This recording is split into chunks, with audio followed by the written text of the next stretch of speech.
আসসালামু আলাইকুম। আজকে আমি গরু মাংস রান্না করেছি। প্রথমে পেঁয়াজ এবং গরম মশলা একটু ভেজে নেব। এখন লবণ দিয়ে দিলাম, একটু আদা পেস্ট, রসুনের পেস্ট, জিরার পেস্ট দিয়ে দিলাম। এখন একটু নাড়াচাড়া করে নেব ভালোভাবে 1 মিনিটের মতো। এখন আমি 1 চামচ মরিচের গুঁড়ো, 2 চামচের মতো মরিচের গুঁড়ো দিয়ে দিলাম।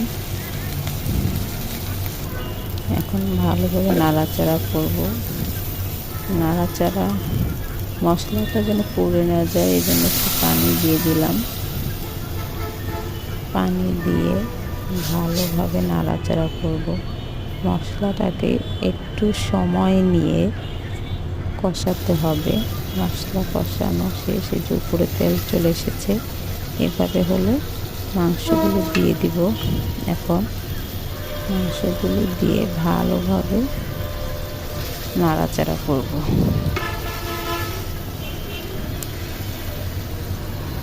মাংস ভালোভাবে কষাতে হবে।